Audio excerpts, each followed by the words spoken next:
नूरपुर एक ऐसा गांव था जहां सूरज ढलते ही सन्नाटा अपनी चादर तान लेता था। गांव के बुजुर्ग बताते थे कि आज से कई बरस पहले एक तूफानी रात में मुसाफिरों से भरी एक बस गहरी खाई में जा गिरी थी। उस हादसे में कोई भी जिंदा न बचा, लेकिन लोगों का कहना था कि वो बस आज भी भटकती रूहों की शक्ल में उस पुराने बस स्टॉप पर आती है। इसे शापित सवारी कहा जाता था। अब्दुल्ला और खालिद, जो अब अपनी उम्र की मंजिलें तय कर चुके संजीदा मर्द थे, एक निकाह की तकरीब से वापस लौट रहे थे। रात का आखिरी पहर था। धुंध इतनी ज्यादा थी कि रास्ता पहचानना मुश्किल हो रहा था। अब्दुल्ला निहायत नेक सीरत और जिक्र इलाही में मसरूफ रहने वाला शख्स था, जबकि खालिद जरा दुनियावी सोच का मालिक और अपनी जहनी कुव्वत पर नाज करने वाला इंसान था। खालिद: अब्दुल्ला मियाँ, इस कड़कड़ाती ठंड और तूफानी बारिश में हमारा पैदल चलना महज बेवकूफ़ी है।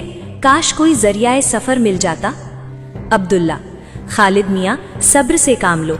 अल्लाह रब्बुल इज़्ज़त की ज़ात पर कामिल यकीन रखो, वो हमारे लिए कोई ना कोई सबब ज़रूर पैदा फरमाएगा। उसी वक्त अचानक घनी धुंध को चीरती हुई दो जर्द रोशनी वाली हेडलाइट्स नमूदार हुईं। एक पुरानी शिकस्ता हाल बस उनके करीब आकर रुकी। बस का दरवाज़ा एक अजीब सी खौफनाक आवाज़ के साथ खुला। खालिद ने राहत की सांस ली और अंदर जाने लगा, मगर अब्दुल्ला के दिल में एक अजब सी बेचैनी उठी। बस के अंदर से एक ऐसी बो आ रही थी जैसे कोई पुरानी चीज़ सड़ रही हो। अंदर का नज़ारा रूह कपा देने वाला था।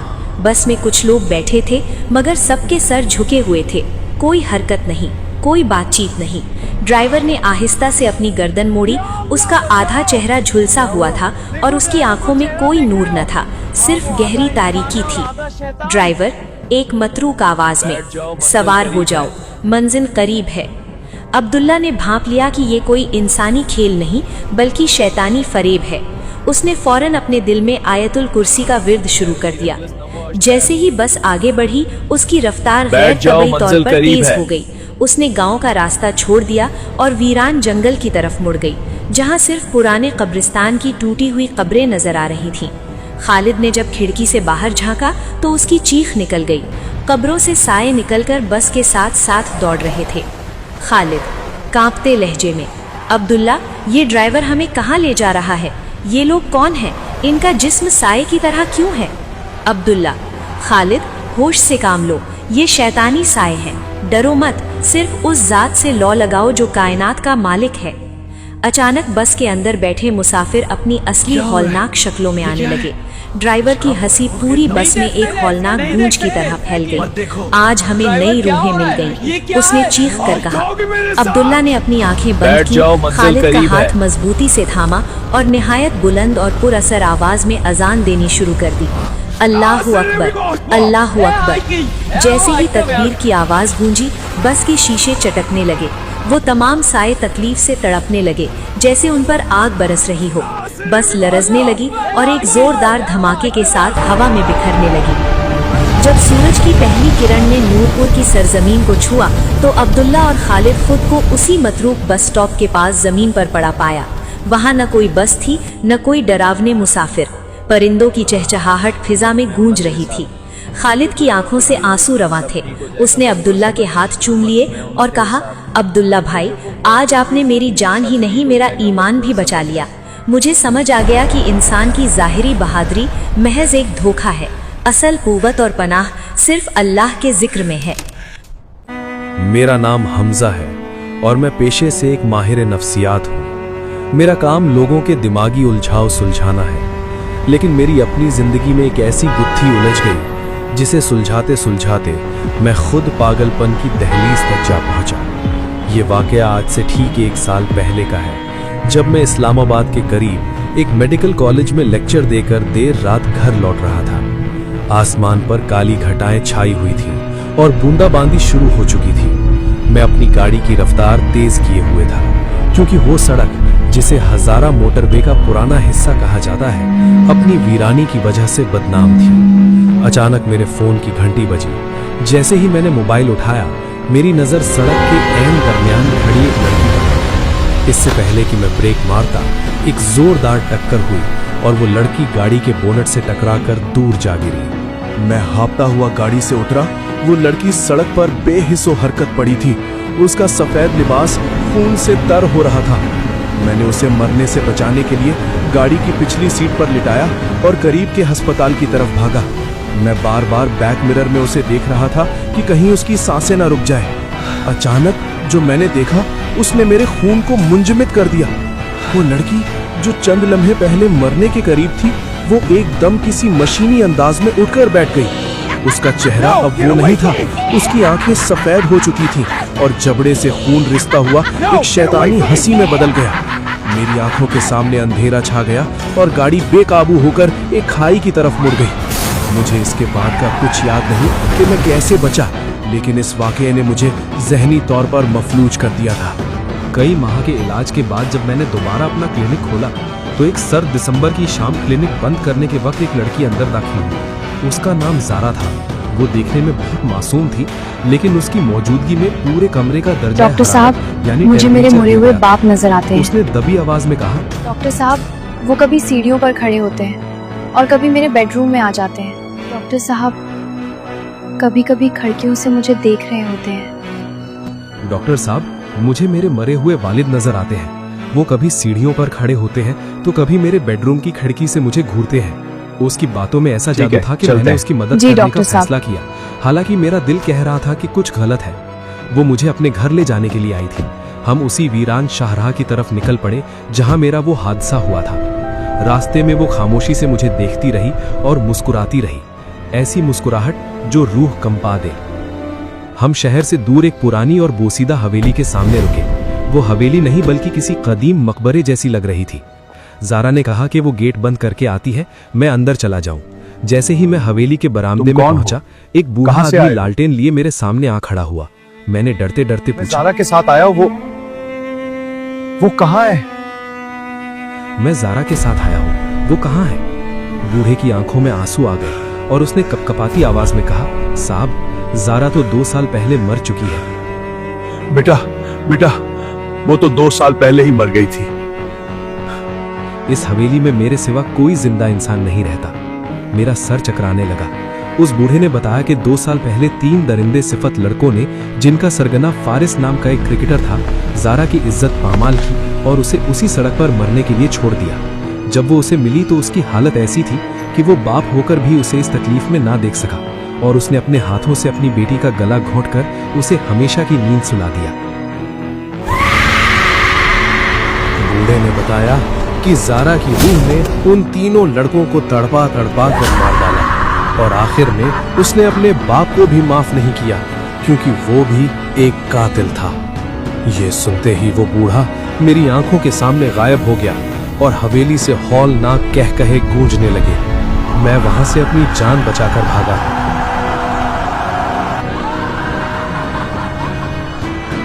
अगली सुबह जब मुझे होश आया तो मैं अपनी गाड़ी में बेहोश पड़ा था, लेकिन कहानी यहाँ खत्म नहीं होती। मुझे बाद में याद आया कि उन तीनों मुजरिमों में से एक फारिस को हादसे के बाद मेरे ही अस्पताल लाया गया था और मैंने एक डॉक्टर होने के नाते उसकी जान बचाई थी। जारा की रूह मुझे इसलिए ढूंढ रही थी क्योंकि मैंने उसके कातिल को नई जिंदगी दी थी। आज भी जब मैं तन्हा होता हूँ, मुझे अपने क्लिनिक के बाहर जारा खड़ी नजर आती है। वो मुझसे बदला लेना नहीं चाहती, बल्कि वो मुझे ये जताती है कि कभी कभी एक गुनहगार की जान बचाना भी सबसे बड़ा गुनाह बन जाता है। गांव चिनारवाला के किनारे एक वसी खेत था। सलीम नामी किसान वहां रहता था। एक शाम जब सूरज सुर्ख होकर दरख्तों के पीछे डूब रहा था, सलीम पानी लगाने नहर की तरफ गया। अचानक उसे अपने कदमों के पास मिट्टी हिलती महसूस हुई। नीचे देखा तो एक लंबा काला सांप अपनी सुर्ख आंखों के साथ उसे घूर रहा था। सांप की आंखों में ऐसी चमक थी जैसे वो सब समझता हो। सलीम का दिल धड़कने लगा, मगर उसने लाठी उठाई तो सांप डसा नहीं बल्कि जमीन के अंदर गायब हो गया। वो रात सलीम की आंखों से नींद छीन ले गई। अगली रात सलीम अपनी घोड़ी चांदनी के साथ पहरा दे रहा था। अचानक जंगल से एक दिल दहला देने वाली आवाज गूंजी, भेड़िए की। खेत के किनारे एक अजीम उलजस्सा भेड़िया खड़ा था। उसकी आंखें भी बिल्कुल सांप की तरह, अंगारे की तरह सुर्ख थीं। चांदनी डर के मारे हिनहिनाने लगी।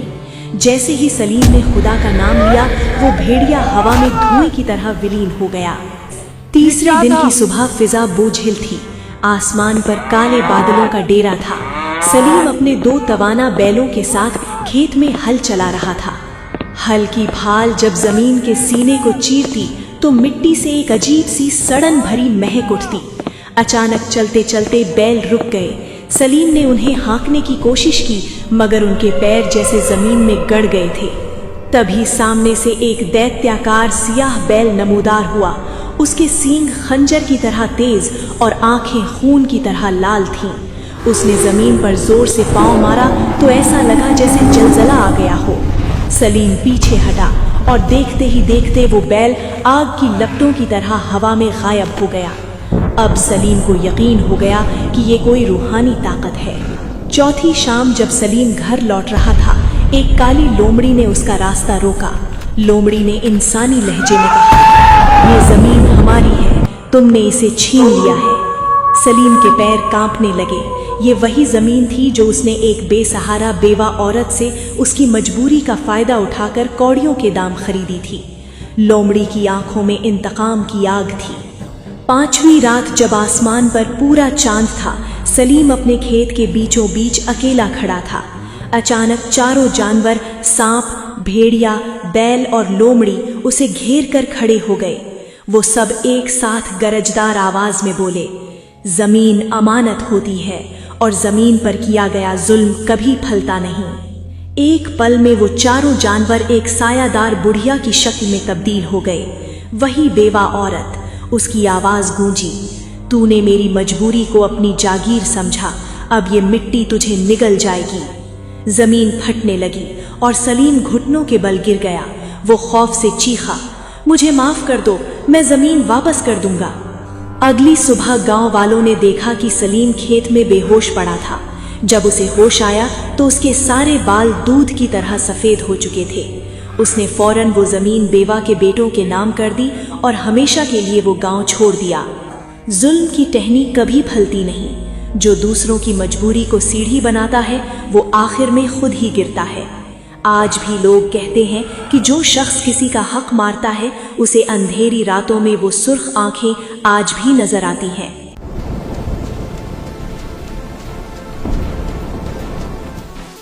लगता है आज आखिरी बस भी छूट जाएगी। बहुत देर हो गई है। बाहर बादलों की गड़गड़ाहट किसी आने वाली आफत का इशारा दे रही थी।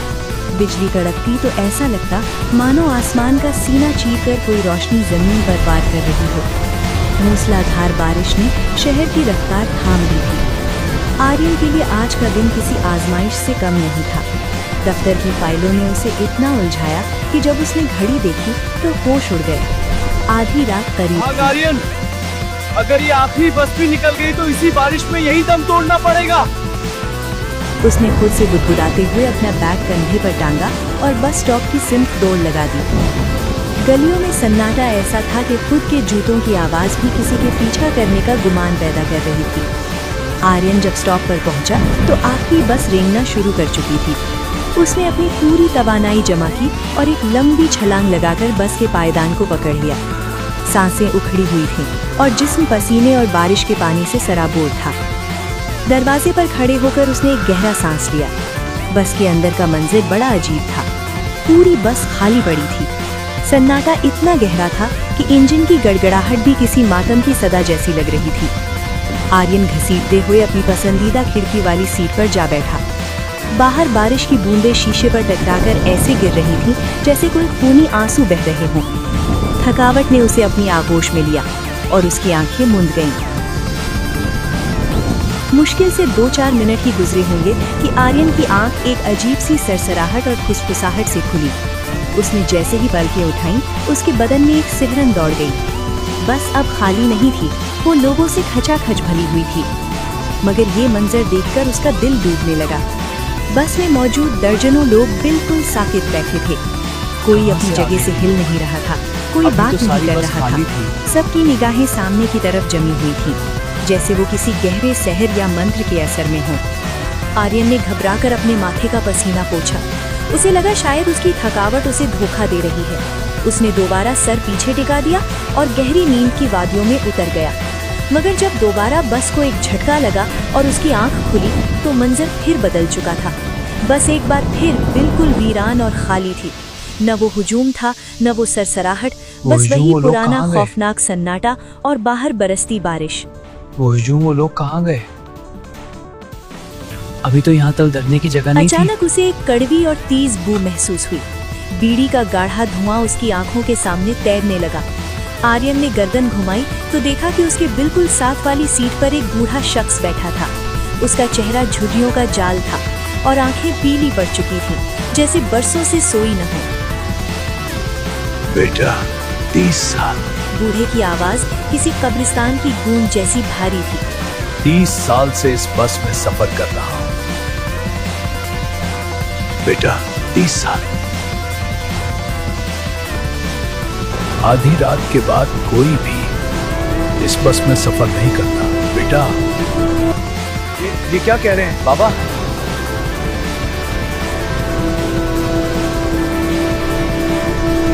सुनो, 1 साल पहले इसी स्टॉप पर मैं इस बस में चढ़ा था। बिल्कुल ऐसी ही बारिश थी, बिल्कुल ऐसा ही सन्नाटा। तब मुझे एक आदमी नजर आया जिसकी आंखें खाली थीं, जैसे उनमें जिंदगी की कोई रमक न हो। उसने मेरी तरफ उंगली उठाकर कहा था, तुम्हें यहाँ नहीं होना चाहिए। और अगले ही पल वो हवा में तहलील हो गया। आर्यन ने हिम्मत जमा की और कहा, बाबा ये सब आपका वहम होगा। नींद में इंसान अक्सर ऐसी चीजें देख लेता है। बूढ़े ने बीड़ी का एक लंबा कश लिया और आर्यन के करीब झुककर बोला, बेटा मैंने उस रात के बाद कभी नींद का जायका नहीं चखा।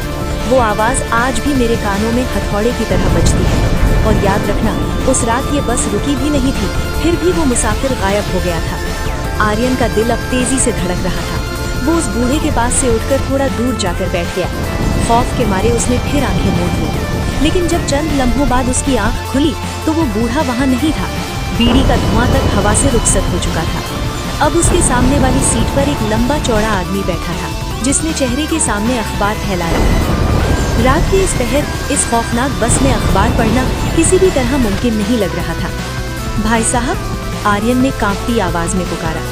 कोई जवाब नहीं मिला। आर्यन ने बेताबी और डर के आलम में अखबार को नीचे की तरफ खींचा। जैसे ही अखबार हटा, आर्यन के हलक से एक दिल खराश चीख निकल आई। उस आदमी का आधा सर कुचला हुआ था, ताज़ा खून उसके लिबास पर गिर रहा था और एक आंख बाहर की तरफ लटक रही थी। ऐसा लगता था जैसे किसी भयानक एक्सीडेंट ने उसका चेहरा मरून दिया हो।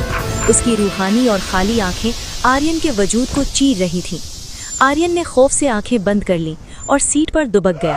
अचानक एक बर्फीली ठंडी हथेली उसके कंधे पर आ लगी। आर्यन ने डरते डरते आंख खोली तो वही आदमी बिल्कुल ठीक ठाक हालत में उसके सामने खड़ा मुस्कुरा रहा था। क्या हुआ भाई, क्यों बेहोश हो गए? कोई जख्म नहीं। मुझे नहीं पता। क्या हुआ मियां? ये लो कोई पानी बुरा पी लो। ख्वाब देखा क्या? ये लो पानी पियो। उस आदमी ने अपनी ठंडी बोतल आगे की। आर्यन ने लरसते हाथों से पानी लिया, मुंह हाथ धोया और खुद को संभालने की कोशिश की। लेकिन जैसे ही वो बोतल वापस करने के लिए मुड़ा, वो आदमी फिर गायब हो चुका था। मैं यहाँ हूँ, दरवाजे के पास। एक भारी और गूंजती हुई भाई, मैं आवाज यहाँ आई। हूँ। आर्यन ने देखा वही अखबार वाला आदमी बस के खुले दरवाजे पर खड़ा है। बस की रफ्तार अचानक इतनी बढ़ गई कि बाहर के दरख्त सायों की तरह पीछे छूटने लगे। वो आदमी आर्यन की तरफ देखकर भयानक तरीके से हंसा और चलती बस से नीचे कूद गया। नीचे से हड्डियां टूटने की कड़कड़ाहट और एक दर्दनाक चीख उठी। आर्यन अब मजीद बर्दाश्त नहीं कर सकता था। खुशकिस्मती से उसका स्टॉप करीब आ गया। जैसे ही बस थोड़ी धीरे हुई, उसने अपनी जान बचाने के लिए बाहर छलांग लगा दी। वो हाँफता हुआ स्टॉप के साए में खड़ा रहा और दूर जाती हुई बस को देखने लगा। तभी आसमान में बिजली कौंधी और आर्यन की रूह कांप गई। वो बस अब कोई मामूली बस नहीं थी, वो एक जली हुई कोयला बनी हुई लोहे की लाश थी जिसकी खिड़कियों से रूहें झांक रही थी। उस खिड़की में वही बूढ़ा और वही अखबार वाला मुसाफिर खड़े उसे देख रहे थे। आर्यन को अब समझ आया कि वो बूढ़ा क्यों कह रहा था कि वो 30 साल से सफर कर रहा है। वो सब इस बस के किसी पुराने हादसे में मर चुके थे और हर रात वो अपना वही खूनी सफर दोहराते थे। आर्यन बारिश में भीगता हुआ वहीं बुत बना खड़ा रहा जब तक कि वो मुर्दा बस अंधेरे में हमेशा के लिए ओझल नहीं हो गई। रात के 2 बज रहे थे। शहर की सड़कें सुनसान थी और हल्की हल्की धुंध ने माहौल को मजीद बोझल बना दिया था। साजिद, जो एक निजी कंपनी में देर तक काम करने के बाद अपने घर लौट रहा था, अपने बाइक पर अकेला था। उसे एहसास हुआ कि पेट्रोल खत्म होने वाला है। खुशकिस्मती से सामने ही एक पुराना पेट्रोल पंप नजर आ मेरी गया। मदद करो। पंप पर सन्नाटा था, सिर्फ एक मध्यम सी रोशनी लरज रही थी। साजिद ने बाइक रोकी और आवाज दी, कोई है? पेट्रोल कुछ पंप लम्हों वालों, आओ बाद मेरी एक मदद बूढ़ा करो। आदमी, जिसका चेहरा झुर्रियों से भरा था और आंखें बेनूर सी थीं, कमरे से बाहर निकला। उसने खामोशी से पेट्रोल डाला। साजिद को एक अजीब सी ठंडक का एहसास हुआ, जैसे उसके गिर्द की हवा अचानक जम गई हो। जब साजिद ने पैसे दिए तो बूढ़े ने उसकी आंखों में देखकर धीमी आवाज में कहा, बेटा, आगे वाले पुल से जरा संभल कर गुजरना, आजकल वहां कोई रास्ता मांग रहा है। साजिद ने इसे वहम समझा, एक फीकी सी मुस्कुराहट दी और बाइक स्टार्ट कर दी। वो साया। शहर से बाहर निकलते ही वो कदीम पुल आ गया, जिसे लोग खूनी पुल कहते थे। धुंध अब इतनी गहरी हो चुकी थी कि साजिद को चंद फुट आगे का भी कुछ दिखाई नहीं दे रहा था। अचानक पुल के बीचों बीच उसे एक सफेद हयूला नजर आया। साजिद ने घबराकर ब्रेक लगाई। एक औरत सड़क किनारे खड़ी थी। उसने सफेद लिबास पहन रखा था, लेकिन वो लिबास जगह जगह से मिट्टी में अटा हुआ और फटा हुआ था। उसके बाल चेहरे पर बिखरे हुए थे। साजिद का दिल जोर से धड़कने लगा, लेकिन इंसानी हमदर्दी के तहत उसने पूछा, बहन, आप यहाँ इस वक्त? क्या मैं आपको कहीं छोड़ सकता हूँ? औरत ने कोई जवाब नहीं दिया, बस खामोशी से बाइक की पिछली नशिस्त पर बैठ गई। साजिद ने बाइक चलाना शुरू की, लेकिन उसे महसूस हुआ कि बाइक का वजन गैर मामूली तौर पर बढ़ गया है, जैसे पीछे एक नहीं बल्कि 3 लोग बैठे हों। सबसे ज्यादा खौफनाक बात ये थी कि साजिद को अपने कंधे पर लगने वाली उस औरत की सांसें बर्फ की तरह ठंडी महसूस हो रही थीं। उसने हिम्मत करके साइड मिरर में देखा। उसके पैरों तले से जमीन निकल गई। आईने में पीछे की नशिस्त खाली थी। साजिद के माथे पर पसीना आ गया। उसने अपनी रफ्तार बढ़ा दी। वो बार बार अपने पीछे देखना चाहता था, मगर हिम्मत नहीं पड़ रही थी। अचानक उसे अपने कान के पास एक सरगोशी सुनाई दी। इतनी तेज क्यों जा रहे हो? मुझे तो वहीं उतरना था जहां तुमने मुझे मारा था। साजिद के होश उड़ गए। उसने कभी किसी का खून नहीं किया था, लेकिन उसे याद आया कि ठीक 1 साल पहले इसी जगह एक हिट एंड रन केस हुआ था, जिसमें एक औरत जाँ बहक हो गई थी और ड्राइवर फरार हो गया था। जैसे ही साजिद ने पुल पार किया, बाइक खुद ब खुद बंद हो गई। वो घबराकर नीचे उतरा। पीछे देखा तो कोई नहीं था, लेकिन जब उसने अपनी बाइक की टंकी पर देखा तो वहां खून से लथड़े हुए हाथ के निशान बने हुए थे, और वो निशान अभी तक गीले थे। वो बदहवास होकर भागने लगा। भागते भागते उसे वही पेट्रोल पंप वाला बूढ़ा नजर आया, जो सड़क के बीचों बीच खड़ा उसे देखकर मुस्कुरा रहा था। इस बार उसकी आंखें सफेद नहीं बल्कि दहकते हुए अंगारे की तरह सुर्ख थीं। बूढ़े ने अपना हाथ साजिद की तरफ बढ़ाया और कहा, बेटा, मैंने कहा था ना कि आज कोई रास्ता मांग रहा है। उसे रास्ता नहीं, एक साथी चाहिए था। अगले दिन अखबार में एक छोटी सी खबर थी। पुल के करीब एक नौजवान की लाश मिली। मौत की वजह दिल का दौरा बताई जाती है। हैरत अंगेज तौर पर मुतवफ़्फ़ी यानी मरे हुए शख्स की बाइक पर इंसानी खून के ताज़ा निशानात पाए गए। गांव की नहर के साथ साथ बनी कच्ची सड़क पर उस रात अजब सन्नाटा था। असलम अपने सुर्ख रंग के पुराने ट्रैक्टर पर गन्ने की भरी हुई ट्रॉली लादे शहर की तरफ जा रहा था। सर्दियों की इस रात धुंध इतनी घनी थी कि ट्रैक्टर की पीली लाइटें सफेद दीवार से टकराकर वहीं रुक जाती थीं। असलम ने कानों पर मफलर लपेटा हुआ था, लेकिन ट्रैक्टर के इंजन के शोर के बावजूद उसे महसूस हुआ कि कोई उसका नाम पुकार रहा है। उसने पीछे मुड़कर देखा, गन्ने के ढेर के सिवा कुछ न था। अचानक ट्रैक्टर का इंजन जोर लेने लगा, जैसे ट्रॉली का बोझ 2 गुना हो गया हो। असलम ने गियर बदला, मगर ट्रैक्टर के पहिए कच्ची मिट्टी में धंसने लगे। उसे हैरत हुई क्योंकि रास्ता बिल्कुल हमवार बराबर था। उसने नीचे झुककर पहियों को देखने की कोशिश की तो उसे ट्रॉली के नीचे से लटकते हुए 2 नंगे पांव नजर आए। वो पांव उल्टे थे और जमीन पर रगड़ खा रहे थे। असलम के जिस्म में खौफ की एक लहर दौड़ गई। उसने जैसे ही एक्सीलरेटर पर पांव दबाया, ट्रॉली से एक भारी बादलों जैसी हंसी की आवाज आई। वो अकेला नहीं था। हिम्मत जमा करके असलम ने ट्रैक्टर रोका और टॉर्च जलाकर ट्रॉली की तरफ देखा। ट्रॉली पर लदे हुए गन्ने बिखरे हुए थे, जैसे कोई उनके अंदर छुपा हुआ हो। अचानक गन्ने के एक गड्ढे के पीछे से एक बूढ़ा चेहरा नमूदार हुआ। उसकी आंखें बिल्कुल सफेद थीं और वो बगैर पलक झपकाए असलम को देख रहा था। बूढ़े ने अपना हाथ बढ़ाया, जिसके नाखून गैर मामूली तौर पर लंबे और काले थे। उसने खरखराती आवाज में कहा, बेटा बहुत थक गया हूँ। बहुत थक गया हूँ, जरा मुझे इस नहर के आखिरी सिरे बेटा तक बहुत छोड़ थक दो। गया हूँ, मुझे नहर के असलम दूसरे कुछ किनारे बोल न तक सका। छोड़ दो। उसकी जबान तालू से चिपक गई थी। उसने फौरन ट्रैक्टर स्टार्ट किया और भागने की कोशिश की, लेकिन अब ट्रैक्टर उसके बस में नहीं था। स्टीयरिंग खुद ब खुद घूम रहा था और ट्रैक्टर सड़क छोड़कर नहर की गहरी खाई की तरफ बढ़ने लगा। असलम ने छलांग लगाने की कोशिश की, मगर उसे महसूस हुआ कि किसी नादीदा ताकत ने उसे सीट से जकड़ लिया है। ट्रॉली पर बैठे उस वजूद की हंसी अब पूरे मैदान में गूंज रही थी। जैसे ही ट्रैक्टर नहर के किनारे पहुंचा, असलम ने आईने में देखा। वो बूढ़ा अब उसके बिल्कुल पीछे बैठा था और उसके ठंडे हाथ असलम की गर्दन के गिर्द घूम रहे थे। अगली सुबह गांव वालों ने देखा कि ट्रैक्टर नहर के किनारे बिल्कुल सही सलामत खड़ा था। इंजन अभी भी चल रहा था, लेकिन ट्रॉली मुकम्मल खाली थी और असलम का दूर दूर तक कोई पता न था। बस ट्रैक्टर की सीट पर मिट्टी से सना हुआ एक पुराना मफलर पड़ा था, जो बीच से 2 टुकड़े हो चुका था। ये रात आम रातों जैसी नहीं थी। आसमान पर न पूरा चांद था न सितारे, बस एक बोझल सा अंधेरा और सड़क पर फैली हुई गहरी धुंध जो हर चीज को आहिस्ता आहिस्ता निगल रही थी। मैंने उस रात एक पुरानी जीप को धुंध के सीने को चीरते देखा। हेडलाइट्स जल रही थीं, मगर रोशनी चंद कदम से आगे कुछ नहीं दिखा पा रही थी। इंजन की आवाज ऐसी थी जैसे हर लम्हा बंद हो जाए। जीप के अंदर 4 लोग बैठे थे।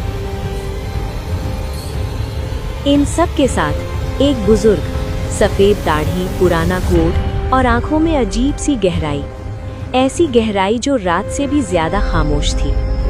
कोई बात नहीं कर रहा था, सिर्फ जीप की आवाज और शीशों पर बैठती धुंध। काफी देर बाद धुंध के अंदर से एक मध्यम सी रोशनी उभरी। एक अकेला सा सड़क किनारे होटल, जंगालूद टिन की छत, दरवाजे पर जलता हुआ पीला बल्ब और इर्द गिर्द मुकम्मल खामोशी। जीप रुकी, चारों नीचे उतरे तो सर्द हवा ने जिस्म काट लिया। होटल के अंदर चंद लकड़ी की मेजें, चूल्हे पर हांडी हल्की आंच पर और दीवारों पर साए नाच रहे थे। वो खामोशी से बैठ गए। खाना आया, मगर किसी का दिल नहीं था खाने को। लड़की बार बार दरवाजे की तरफ देखती रही। एक लड़का सरगोशी में बोला, ये जगह ठीक नहीं लग रही। बुजुर्ग ने नजरें उठाई, बस इतना कहा, रास्ते रात में नहीं पहचाने जाते। खाना अधूरा छोड़कर वो दोबारा जीप में बैठ गए। रात और गहरी हो चुकी थी। धुंध अब सड़क पर नहीं, उनके दिलों में उतर आई थी। जीप आगे बढ़ी। अचानक हेडलाइट्स के सामने 4 कदम के फासले पर एक साया खड़ा था। गाड़ी झटके से रुकी। वो इंसान जैसा था, मगर इंसान नहीं। लंबा वजूद, जमीन को छूते कपड़े, चेहरा धुंध में छुपा हुआ। लड़की की सांस रुक गई। एक लड़के के मुंह से बस इतना निकला, या अल्लाह। बंद हो चुका है। साया आहिस्ता आहिस्ता आगे बढ़ा। हर कदम के साथ धुंध और ठंडी हो रही थी। जीप का इंजन बंद हो गया। खामोशी चीख बन गई। ये क्या है? गाड़ी तब स्टार्ट क्यों बुजुर्ग नहीं ने हो रही? आंखें बंद ड्राइव की। करो, ये चीज हमें होंठ मार हिले। डालेगी। चलो, अल्फाज जल्दी समझ करो। में नहीं आ रहे थे, मगर हवा रुक गई। साया ठहर गया। चलो इससे दूर चंद निकलो। लम्हों बाद वो धुंध में घुल गया, जैसे कभी था ही नहीं। इंजन खुद ब खुद चल पड़ा। जीप तेजी से आगे बढ़ गई। किसी ने पीछे मुड़कर नहीं देखा। और मैं आज भी सोचता हूँ, वो धुंध, वो साया और वो बुजुर्ग, क्या वो सब एक ही सफर का हिस्सा थे या वो सफर अभी खत्म नहीं हुआ? भानगढ़ नामी वो बस्ती जो कभी हरी भरी फसलों और खुशहाल जिंदगी का गहवारा थी, अब वक्त की गर्द और एक अनकहे खौफ के साए तले दबी हुई थी। इस बस्ती के अतराफ फैले घने जंगलात और कच्ची टूटी सड़कें दिन के उजाले में भी एक अजीब सी वहशत का पता देती थी। लेकिन सूरज ढलते ही यहाँ की फिजा बदल जाया करती थी।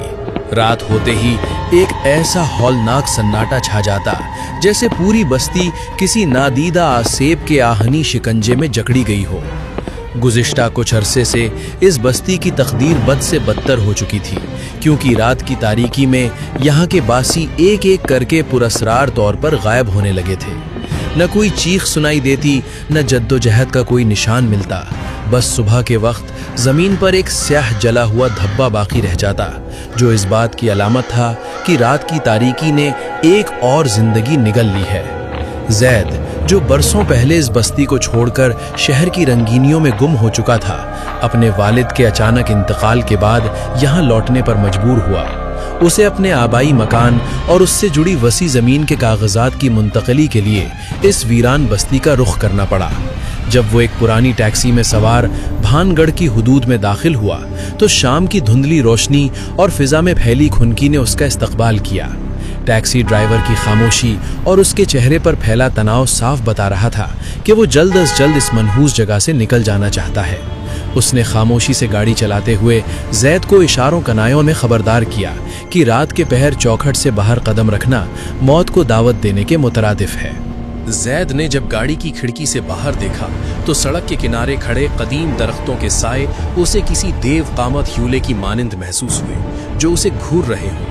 हवा की लहरें दरख्तों की शाखों से टकराकर ऐसी आवाजें पैदा कर रही थीं जैसे कोई उसके कानों में सरगोशी कर रहा हो। इस लम्हे जैद को अपने शहर की पुरशोर जिंदगी याद आई और उसे यहाँ आने के फैसले पर मलाल होने लगा। जब टैक्सी बस्ती के मरकजी चौक पर रुकी तो वहाँ का मंजर किसी कब्रिस्तान जैसा था।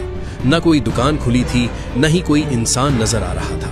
यहाँ तक कि गली के कुत्ते भी सहमकर कोनों में दुबके हुए थे और रह रहकर ऐसी आवाजें निकालते जैसे किसी आने वाली मुसीबत का ऐलान कर रहे हैं। टैक्सी ड्राइवर उसे वहीं उतारकर तेजी से गायब हो गया, जैसे उसे अपनी जान बचाने की जल्दी हो। जैद अपने बोसीदा आबाई घर की तरफ बढ़ा, जहाँ की टूटी हुई सीढ़ियाँ और दरारज़दा दीवारें उसके बचपन की धुंधली यादों को ताज़ा कर रही थीं। घर का दरवाज़ा एक अजीब जाविये पर बंद था, गोया किसी ने उसे जबरदस्ती मुकफ्फल किया हो। वहीं उसका सामना सारा से हुआ, जो उसके बचपन की साथी थी और अब इस बस्ती में तन्हा रह गई थी। सारा का चेहरा, जो कभी शादाब हुआ करता था, अब खौफ और थकन की तस्वीर बन चुका था। उसकी आंखों में छुपी वहशत जैद से बहुत कुछ कहना चाहती थी। सारा ने उसे खामोशी से बस्ती के इस पुरअसरार सिलसिले के बारे में आगाह किया कि किस तरह यहाँ के लोग मिट रहे हैं और हर सुबह जमीन पर वो काला निशान मौत की दस्तक बनकर सामने आता है। जैद ने इन बातों को देहाती तवह्युम परस्ती समझकर झटलाने की कोशिश की, लेकिन सारा की संजीदगी और उसकी आवाज में मौजूद लर्जिश ने उसके दिल में अनजाने खौफ की जड़ें मजबूत कर दी। रात गहरी हुई तो जैद अपने कमरे में अकेला रह गया। खिड़की से बाहर धुंध की चादर फैली हुई थी, जिसके पीछे से सियाह परछालियां गुजरती हुई महसूस हो रही थीं। कभी किसी के चलने की चाप सुनाई देती तो कभी दीवारों के पीछे से कोई मध्यम आवाज में उसका नाम पुकारता। जैद की नींद उड़ चुकी थी और उसका जहन इन वाकयात की गुत्थियां सुलझाने की नाकाम कोशिश कर रहा था। अगले रोज जब वो बस्ती की गलियों में निकला तो उसे हर घर के दरवाजे पर कई ताले नजर आए। जिंदगी जैसे थम चुकी थी। इसी असना में उसे बस्ती का पुराना राहिब बाबा पीर बख्श मिला। बाबा पीर बख्श ने उसे एक ऐसी हकीकत से आगाह किया जिसने जैद के पैरों तले से जमीन निकाल दी। मालूम हुआ कि जैद के अजदाद ने जिस जमीन को आबाद करके अपना घर बनाया था, वो दरअसल एक निहायत ही पुराना और मतरूक कब्रिस्तान था। उन कब्रों को बेहुरमत करके वहां बस्ती बसाई गई थी, जिसकी वजह से अब वो पूरी जमीन रूहानी तौर पर जहरीली हो चुकी थी। बाबा पीर बख्श के बकौल अब उस जमीन पर मुर्दों की रूहें और खबीस रूहानी ताकतें, भूत प्रेत राज करते हैं। उन रूहों को अपनी जगह वापस चाहिए थी, और वो हर उस इंसान को अपना निवाला बना रही थी जो उस जमीन पर कदम रखता। जैद को बताया गया कि उसके वालिद की मौत भी कोई इत्तेफाक नहीं थी, बल्कि इसी जमीन का इंतकाम था। ये सुनकर जैद का जहन मफलूज हो गया, लेकिन उसके अंदर छुपे तजस्सुस और हकीकत जानने की तड़प ने उसे पीछे हटने न दिया। तीसरी रात जब धुंध और पुरअसरार आवाज़ों का शोर उरूज पर था, जैद ने फैसला किया कि वो उस पुरानी जगह जाएगा जहां उन कदीम कब्रों के निशान आज भी मौजूद थे। बस्ती के लोग उसे रोकने के लिए अपने घरों से बाहर ना निकले, लेकिन उनकी खामोश दुआएं और खौफ जैद के साथ था। जब वो उस वीरान जगह पहुंचा तो वहां की मिट्टी स्याह हो चुकी थी और फिजा में मुर्दा जिस्मों के जलने की बू रची हुई थी। जमीन के ऐन दरमियान में एक पुरानी टूटी हुई कब्र का कतबा पड़ा था। जैसे ही जैद उस कतबे के करीब पहुंचा, पूरी जमीन एक जोरदार झटके से लरज उठी। हवा में सिसकियों और डरावनी हंसी का एक तूफान बरपा हो गया। इसी लम्हे सारा वहां नमूदार हुई, लेकिन वो सारा नहीं थी जिसे जैद जानता था। उसके चेहरे की मासूमियत एक हौलनाक दरिंदगी में बदल चुकी थी और उसकी आंखें किसी शैतानी ताकत की चमक से भर गई थी। वो अब उन भूत प्रेतों की आलाकार बन चुकी थी जो जैद की कुर्बानी के मुंतजिर थे। इससे पहले कि जैद वहां से भागने की कोशिश करता, फिजा में स्याह धुएं का एक बादल छा गया। सारा के रूप में मौजूद उस बला ने जैद को अपने हिसार में ले लिया। जैद की आवाज उस खौफनाक साए तले दब कर रह गई और वो हमेशा के लिए उस पुरानी कब्रगाह की मिट्टी का हिस्सा बन गया। सुबह होते ही भानगढ़ में एक नई अफवाह ने जन्म लिया कि जैद भी उसी पुरअसरार कब्रिस्तान की नजर हो गया है। अब वहां की धुंध पहले से ज्यादा गहरी और खामोशी पहले से ज्यादा हौलनाक हो चुकी है। सारा, जो अब मुकम्मल तौर पर उन रूहों के ज़ेरे असर है, हर रात बस्ती की गलियों में नए शिकार की तलाश में घूमती है। भानगढ़ की कच्ची सड़कें और वो पुराना घर अब भी जैद की मौजूदगी का मातम करते हैं, लेकिन अब वहां सिर्फ सिसकियों की गूंज बाकी है और कोई नहीं जानता कि अगली रात किसका साया उन दीवारों पर रह जाएगा। गांव का नाम था कालाकोट, पंजाब का एक ऐसा कोना जहां दिन में तो हरियाली लहलहाती थी, लेकिन सूरज ढलते ही सन्नाटा अपनी चादर ओढ़ लेता था। गांव के ठीक बीचों बीच वो मनहूस पुराना कुआं था, भूतों का कुआं। बूढ़े कहते थे कि 100 साल पहले एक औरत तड़प तड़प कर उसमें मर गई थी और अब उसकी रूह प्यासी भटकती है। रात के सन्नाटे में वहां से सिसकियों की आवाज आती, पानी, थोड़ा पानी दे दे। वो आवाज हवा में ऐसे घुलती थी जैसे कोई आपके कान के बिल्कुल पास खड़ा फुसफुसा रहा हो। दिसंबर की वो खौफनाक रात थी, हाड़ कपा देने वाली सर्दी और ऐसा गहरा काला अंधेरा कि हाथ को हाथ सुझाई न दे। आसमान से चांद गायब था, दूर कहीं कुत्ते रो रहे थे और फिर अचानक चुप हो जाते, जैसे किसी अनदेखे हाथ ने उनका गला घोंट दिया हो। गांव के किनारे रमजान का कच्चा घर था। वो गरीब किसान अपने 2 बैलों के साथ अकेला रहता था। उसने सोचा, अगर आज हल न चलाया तो कल बीज कैसे बोऊंगा। डर को दबाते हुए उसने बुदबुदाया, अल्लाह मालिक है, और कंधे पर हल रखकर खेत की ओर चल पड़ा। रास्ते में वही पुराना कुआं पड़ा। जैसे ही रमजान पास पहुंचा, उसे एक भपका आया, सड़े हुए गंदे पानी और मरे हुए जिस्म के सड़ते मांस की बदबू। कुएं का काला मुंह किसी अजगर के खुले गले की तरह लग रहा था। रमजान अभी 2 कदम आगे बढ़ा था कि कुएं की गहराई से एक भारी गीली आवाज उभरी, रमजान, पानी, प्यास लगी है। रमजान का कलेजा मुंह को आ गया। उसने इसे वहम समझा और भागकर खेत पहुंचा। वहां उसने अपने 2 बैलों, काले और सफ़ेद को हल से जोड़ा। उनकी आंखों में अजीब सी खौफनाक चमक थी। जैसे ही हल की नोक जमीन में धंसी, एक चरचराहट की आवाज़ आई, जैसे लोहा किसी इंसान की पसलियों को चीर रहा हो। रमजान कांप रहा था, मगर काम करता रहा। खेत के दूसरे कोने पर उसने देखा कि गांव के 3 और किसान, अली, हुसैन और फ़कीर, आग जलाकर बैठे थे। आग की लपटें नाच रही थीं और उनके चेहरे सुर्ख पड़ गए थे। अली ने सहमे हुए कहा, आज की रात ठीक नहीं है भाई। बूढ़े फ़कीर की आंखें पथराई हुई थीं। उसने फुसफुसाते हुए कहा, वो रूह, वो पानी मांगती है और जो उसे पानी दे उसे वो अपने साथ पाताल ले जाती है। तभी रमजान के हल में कुछ फंसा। उसने झुककर देखा तो चीख निकल आई। मिट्टी से एक इंसानी हाथ की हड्डी निकली थी, जिसके नाखून अभी तक काले मांस के साथ चिपके हुए थे। अचानक जमीन थरथराने लगी। उसके काले बैल ने ऐसी आवाज निकाली जो बैल की नहीं बल्कि किसी मरते हुए इंसान की चीख थी। उधर आग के पास बैठे किसान जम गए। कुएं की तरफ से एक सफेद साया रेंगता हुआ निकल रहा था।